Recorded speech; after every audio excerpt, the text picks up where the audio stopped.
The cold West Virginia wind cut through the day's last rays of sunshine. The orange sky tinged the small village of Point Pleasant with shades of twilight, and the first lights of the houses began to come on. In the middle of a field surrounded by twisted trees, Ethan Carter, a 34-year-old investigative journalist, turned off the engine of his truck. He had come there driven by a series of old and recent reports about an entity known to the oldest residents as the creature with the trembling wings. The name was almost a whisper in the region, something the elders avoided saying out loud.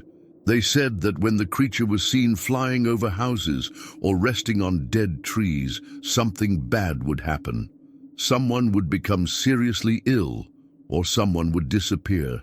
And before we continue with this intriguing story, don't forget to subscribe to the channel and leave a like.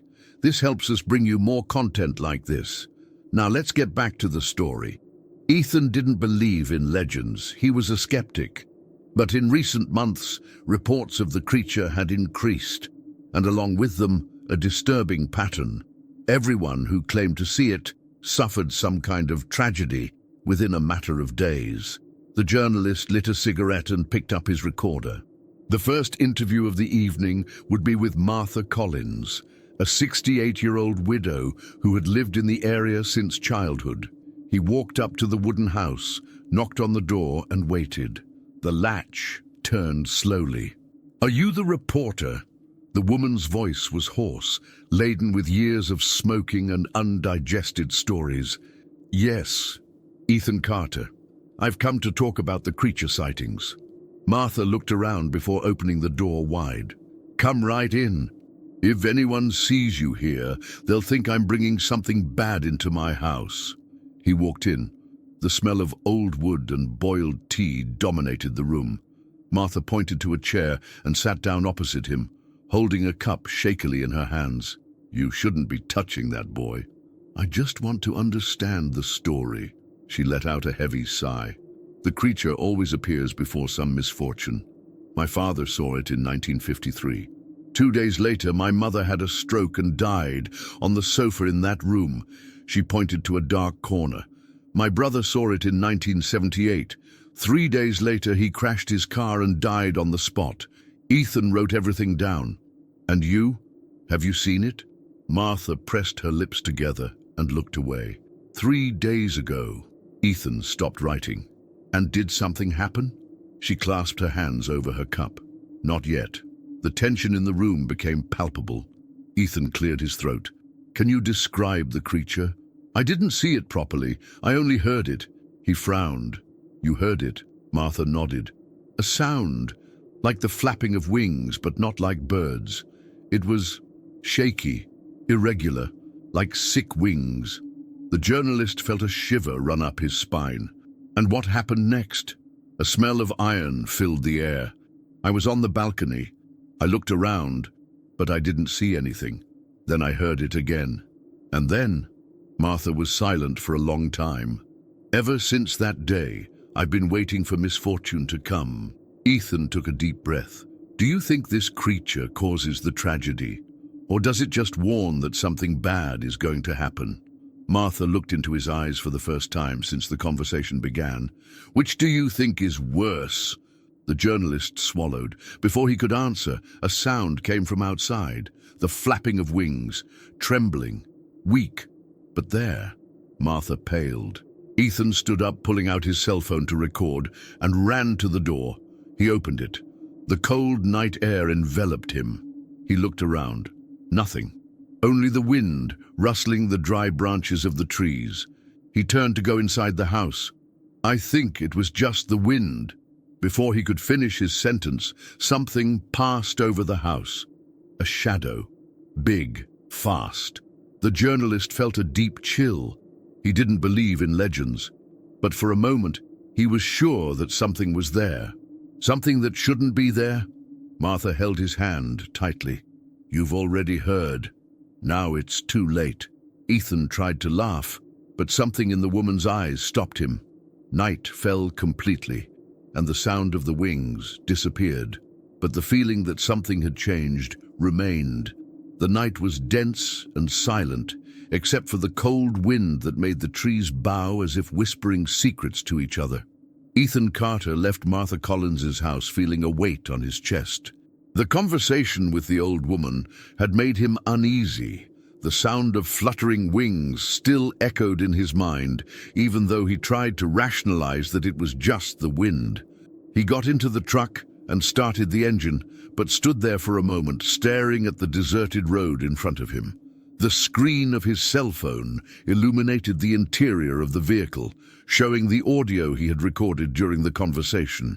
Curious, he put on his headphones and pressed play.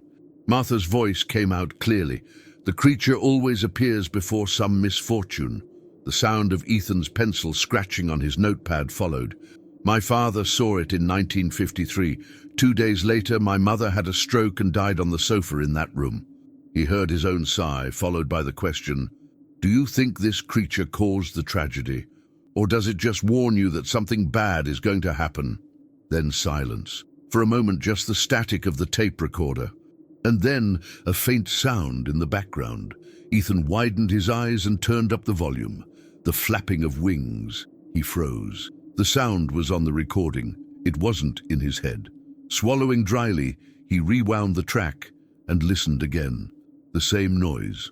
Like an irregular tremor in the air, a faint fluttering of wings, as if it belonged to a creature on the brink of death. He turned off the audio and looked around. Nothing.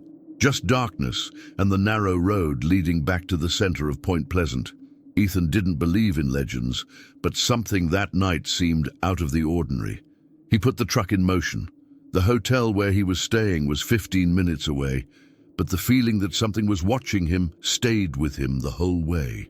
The next morning, Ethan decided he needed more information. If this creature was a legend, it had ancient roots. And the best place to look for that was the town library. Point Pleasant wasn't a big town. The library was in the center, in an old red brick building. The smell of old paper dominated the room when he entered. A woman with thick glasses and a tight bun was at the counter. He approached her. "Good morning. I'm a journalist and I'm researching local legends." The librarian arched an eyebrow. "Have you come after the Mothman?" Ethan laughed. "No, something darker." The woman tilted her head. "What would that be?" He hesitated for a moment before saying, "The creature with trembling wings." The librarian's face paled slightly. "Why do you want to know about it?" "I'm collecting testimonies. Some people still believe this story." She was silent for a moment, then motioned for him to follow her. They walked to a more secluded section of the library, where the books looked as if they hadn't been touched for years. The woman pulled out a file drawer and started going through old documents. "I shouldn't be showing you this," she muttered, "but if you really want to know..." She pulled out a yellowed newspaper clipping and handed it to Ethan. It was dated 1912. The headline was direct and disturbing. "Plague ravages city after sightings of winged creature." Ethan read the article quickly. It described a series of sightings of a creature with large, weak wings, always preceding outbreaks of disease and unexplained tragedies. "Is this serious?" he asked. The librarian just nodded. "My great-grandfather saw the creature. The next day, half his family died of typhoid fever." Ethan felt a shiver run up the back of his neck. He took a photo from the newspaper and thanked the woman. As he was leaving the library, his phone rang. "Unknown number." He answered. Carter." The voice was male, husky. "Who is this? I hear you're asking about the creature." Ethan frowned. "Who told you that? If you want answers, meet me at the Silver Bridge at 9 o'clock tonight." The connection dropped. Ethan stood still for a moment, staring at the phone. The Silver Bridge. He knew that story. It had collapsed in 1967, killing 46 people. And now, someone wanted to meet him there. The feeling that something very wrong was happening only grew. Night was fast approaching and the temperature was plummeting as Ethan Carter drove towards Silver Bridge. The location couldn't be more macabre. The original bridge had collapsed decades ago, but a new structure had been built to replace the old one. Even so, the area still carried a dark historical weight. Parking the truck near the Ohio River, Ethan got out of the vehicle and pulled on his jacket against the biting wind. He looked around. There was no one there. "Of course," he muttered, checking his watch. 8:59. Whatever was going on, he had to find out. The journalist took a few steps closer to the edge of the bridge, looking down at the dark water below. The silence of the night was absolute, except for the sound of the breeze and the slight snap of the metal structure. Then a voice emerged from the darkness. "You've come?" Ethan turned quickly. An elderly man emerged from the shadows under one of the bridge's pillars. He was wearing a worn jacket and his face was weathered. His deep-set eyes and tense posture showed that he wasn't just some curious man. "Who are you?" Ethan asked. The old man stopped a few meters from him. "Someone who has seen the creature." The journalist remained calm. "You called me. You said you had answers." The man nodded slowly. "Not answers, warnings. You're digging a hole no one should be digging." Ethan crossed his arms. "If this creature is real, then I want to understand what it is." The old man took a deep breath. "Nobody understands. No one survives long enough to understand." The wind blew hard, shaking the metal structure above them. "Tell me what you know." The old man hesitated for a moment, then looked down at the dark river below. "The wobbly-winged creature is not a warning, nor an omen." Ethan narrowed his eyes. "Then what is it?" The man turned his head slowly and faced Ethan. "She's a collector." The journalist felt a deep chill. "A collector of what?" The old man licked his cracked lips. "Debts, broken promises, old pacts, marked souls." The bridge creaked above them. Ethan felt his heart race. "That's just superstition," he argued. The old man laughed. "That's what my father said when he first saw it. 2 days later, he fell from a scaffold and died instantly." Ethan remained silent. The man continued. "The creature doesn't appear at random. When someone sees it, it means that there is something to be charged to that person." The journalist frowned. "But I only heard it. Does that mean something?" The old man stopped abruptly. For the first time, he seemed to hesitate. Then he took a step back. "Did you hear it?" Ethan nodded. The old man paled. "Then it's late." A sharp chill ran down Ethan's spine. "What are you talking about?" The man stepped back even further, his eyes wide. "She already knows who you are. And now she's going to come and take what belongs to you." Before Ethan could reply, a sound cut through the air. Flapping wings, trembling, faint, but present. The old man opened his eyes wide and ran, disappearing into the darkness under the bridge. Ethan felt a knot forming in his stomach. He looked around, but there was nothing there, and then a shadow crossed the sky above him.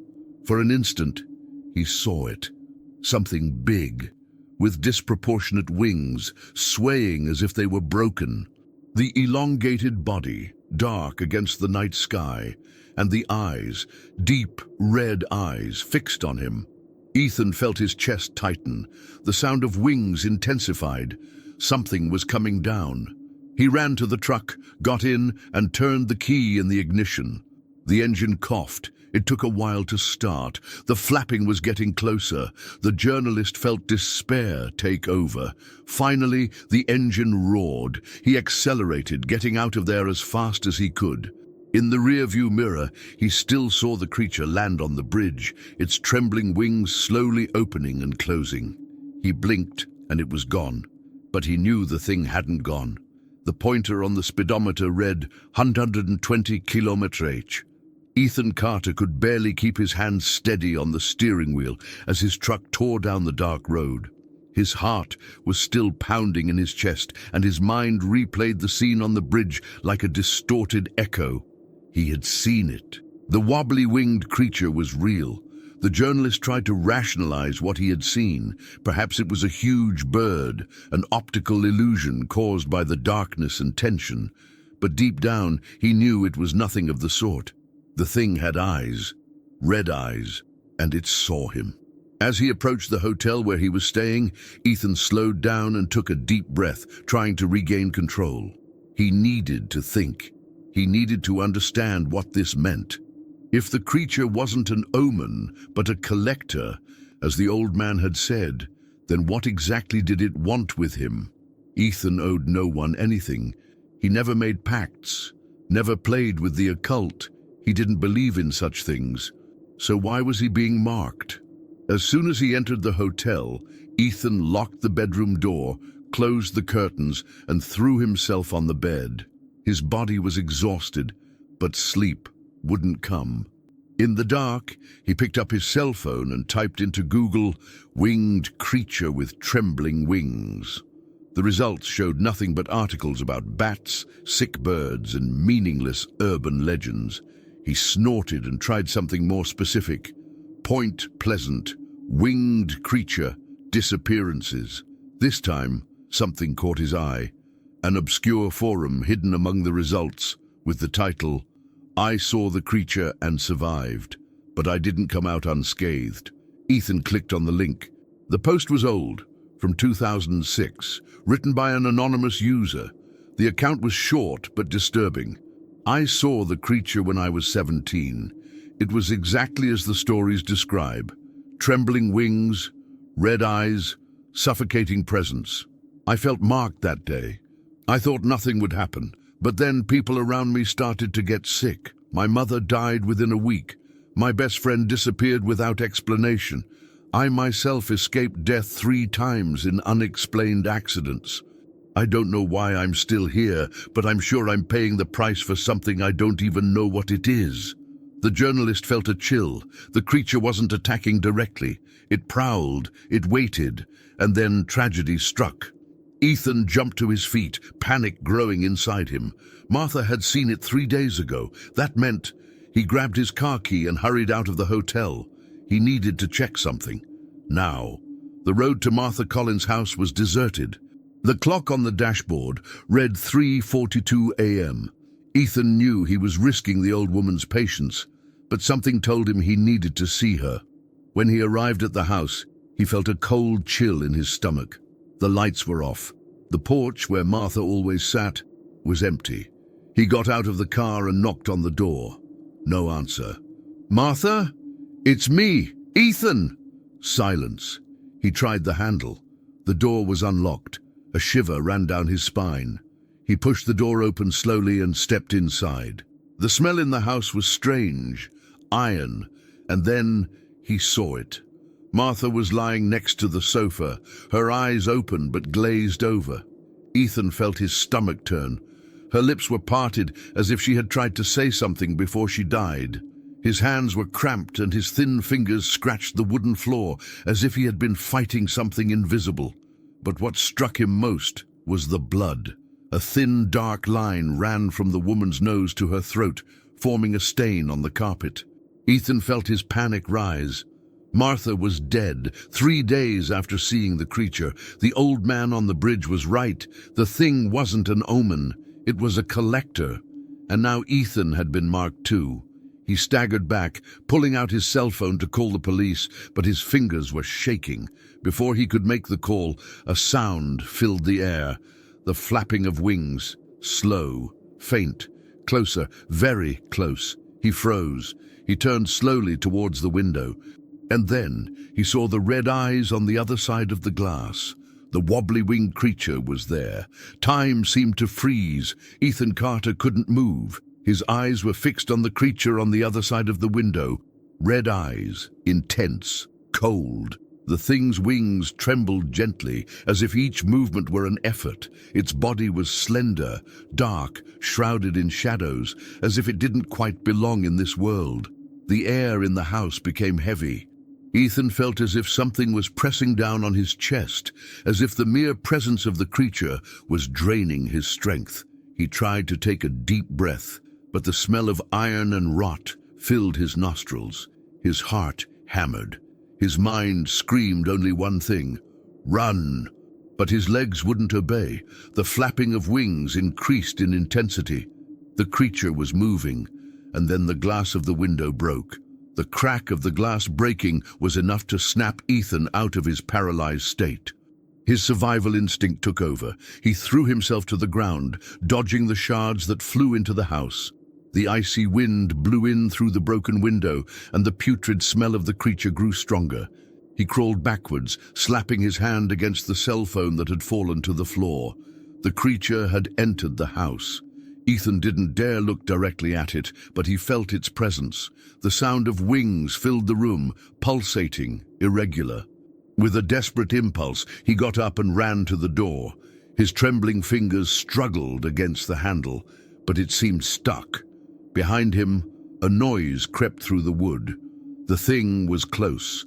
He turned his head, just enough to see a shadow moving towards him. Desperation took over. With all his might, Ethan turned the handle, and the door swung open. He ran out, stumbling on the porch steps. The cold of the night cut into his skin, but he didn't stop. He climbed into the car. He locked the doors. He tried to turn on the ignition. Nothing. He turned the key again. The engine coughed. The rearview mirror reflected something moving on the balcony. The creature. It was there, motionless, watching. Its wings spread slightly, as if it were about to take flight. And then Ethan heard it, a whisper, low, faint, inside his head. "There's no escape." The engine finally roared. Without a second thought, Ethan accelerated. The car skidded on the dirt road, and he kept his foot on the gas.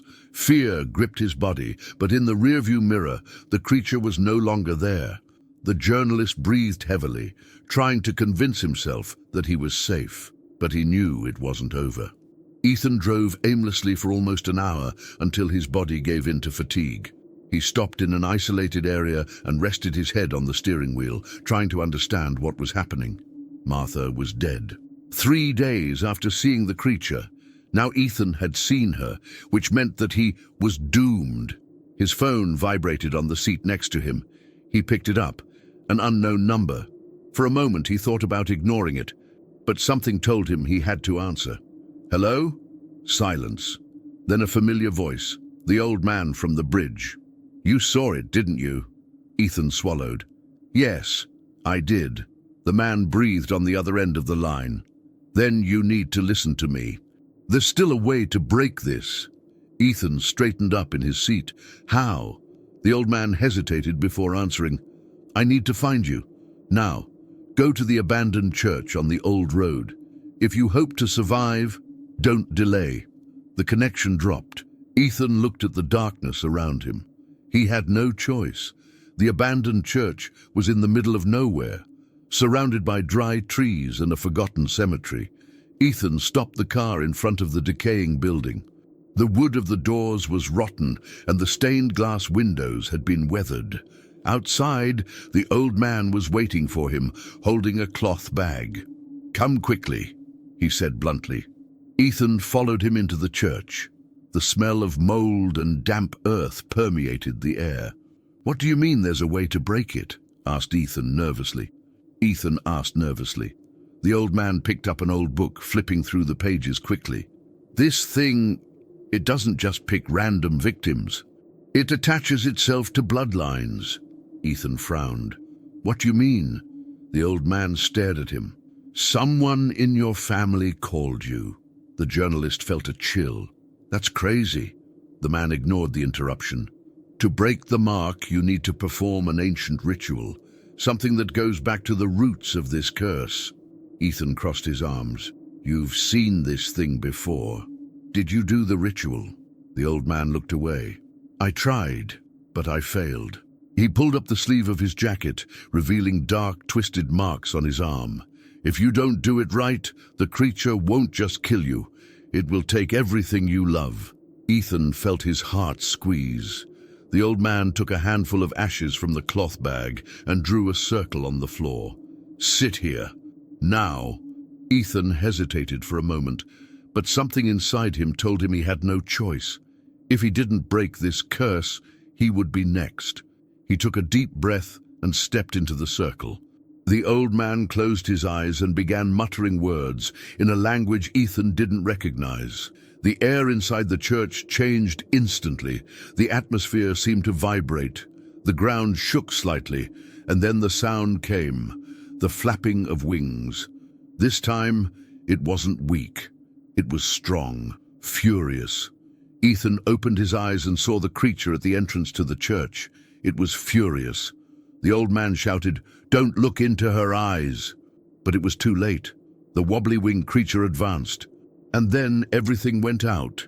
The world around Ethan fell apart.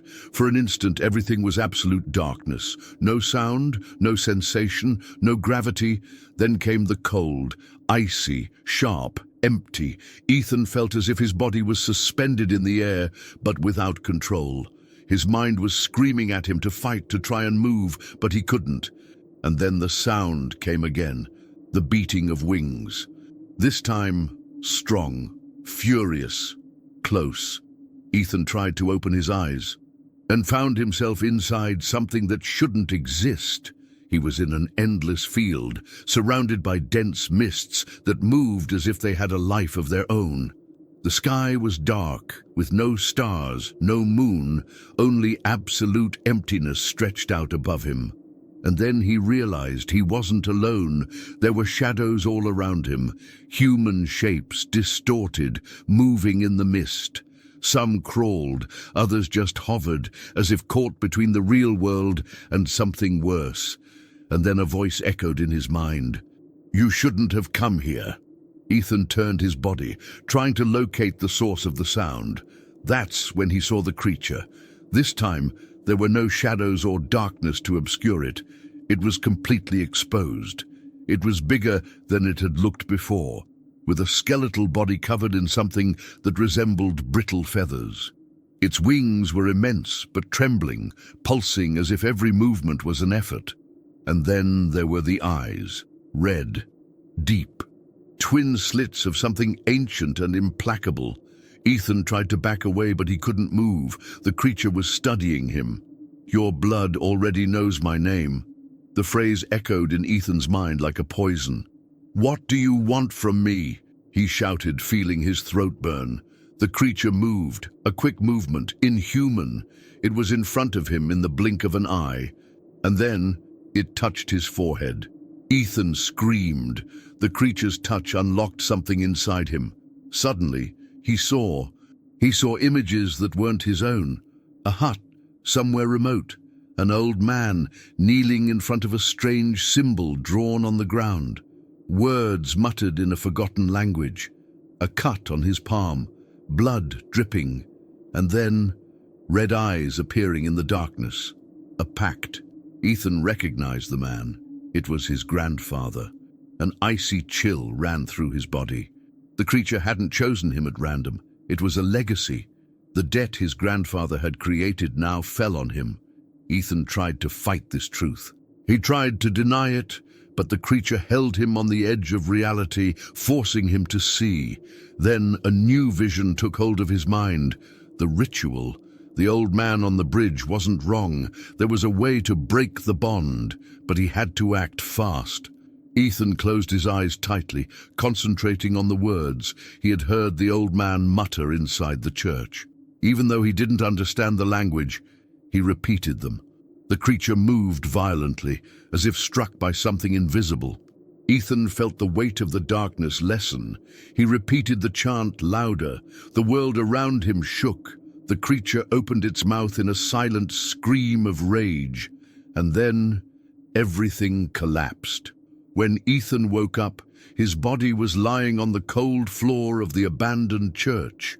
The old man was beside him, panting, his face covered in sweat. "Did you?"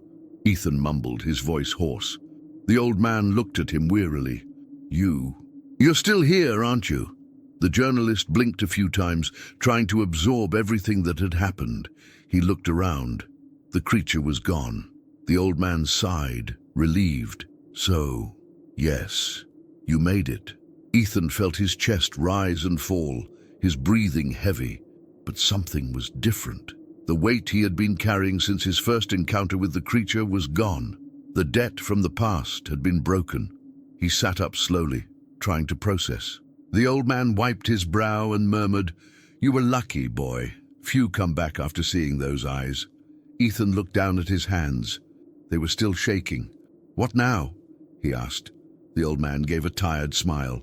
"Now you live, and for the first time since this journey began, Ethan really believed it. Dawn tinged the West Virginia sky with shades of blue and orange, dispelling the darkness of the night before. The cold wind blew gently between the trees, bringing with it the damp smell of the forest and the earth freshly wet with dew. Ethan Carter sat in the pew of the old abandoned church, watching the first rays of sunlight filter through the broken windows. He was alive. The old man next to him, whose true identity he had never discovered, watched the horizon with a heavy expression. Neither of them spoke. No words seemed sufficient to describe what they had just faced. After a long time, Ethan broke the silence. "How did you know it would work?" The old man let out a dry laugh. "I didn't know." Ethan stared at him. "So we could have died there?" The man just nodded. The journalist rubbed his hands over his face, trying to calm his mind. The weight of the experience was still on his shoulders. He had seen something that should never have existed, something that was not of this world. And worse, it knew his name. Ethan returned to his hotel a few hours later. He needed to rest, to think, sort out his emotions before deciding what to do. But rest never came. As he lay in bed, staring at the ceiling, one thought wouldn't leave him alone.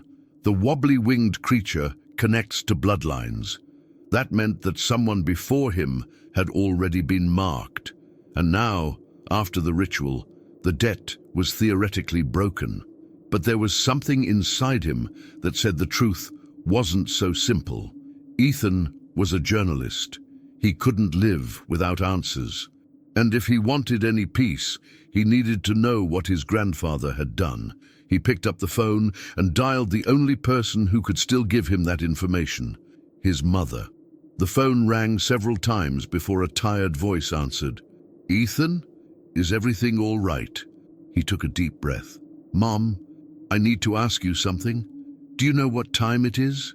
Do you know what time it is?" "It's important," she sighed on the other end of the line. "What is it?" Ethan hesitated for a moment. Then he finally asked, "What do you know about my grandfather?" Silence. "Mom?" The breathing on the other side became heavy. "Why are you asking that, Ethan?" Her tone changed. Concern. "I need to know. About our family. About possible secrets." "Ethan, that was a long time ago. Your grandfather. What did he do?" The silence on the other side lasted longer than he would have liked. And then his mother's voice came low, almost a whisper. "Your grandfather was a tormented man, Ethan. He used to say that something was following him." The journalist felt a shiver run up his spine. Was he talking about a creature? His mother hesitated. "He never gave a name, but he told stories about a time when he was young and how his family had to protect itself. He always said that we had to honor what was promised." Ethan felt his mouth go dry. "Honor what?" His mother took a deep breath. "I never knew. But when he died, a few weeks before, he kept muttering something, always the same phrase." "What phrase?" The answer came in a cold whisper. "Wings come to collect." Ethan felt his stomach turn. The old man on the bridge had been right all along. The wobbly-winged creature didn't choose victims at random. It came for those who had an unpaid debt. And the Carter family had something to pay for a long time. Over the next few days, Ethan decided to end his investigation. There were things the world didn't need to know. He returned to New York and tried to move on, but the nights were difficult. Sleep didn't come easily. The red eyes still haunted his thoughts. And then, 3 weeks later, it happened. It was some night. It was raining outside. Ethan was in his apartment typing some article, trying to occupy his mind. Then the smell came first. Iron. Rot. His chest tightened. The air became heavy. And then he heard the flapping of wings. Slow. Weak. His body froze. He didn't want to look, but he knew he had to. He turned slowly towards the window. And there they were, the red eyes, fixed on him. Ethan's blood ran cold. The ritual hadn't worked, or worse. It only postponed the inevitable. The wobbly-winged creature was still lurking, and it still had a debt to collect. Ethan stood frozen, his eyes fixed on the darkness on the other side of the window. The creature was still there. Its trembling wings opened and closed slowly, and its red eyes stared at him patiently, as if it knew something he didn't yet understand. The ritual should have driven her away, so why was she still there? His heart was pounding in his chest. The creature didn't advance, didn't break the glass, didn't try to force him into anything. It just waited. And it was at that moment that Ethan understood. The debt may have been broken, but some marks never disappear. He looked away, closed his eyes, and took a deep breath.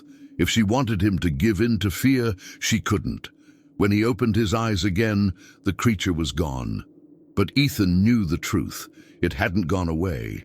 She would just wait for the next mistake, the next falter, and one day it would come back again. What did you think of this outcome? Leave your opinion in the comments. We'd love to know what you think. And don't forget to subscribe to the channel and leave your like to support our work. See you in the next video.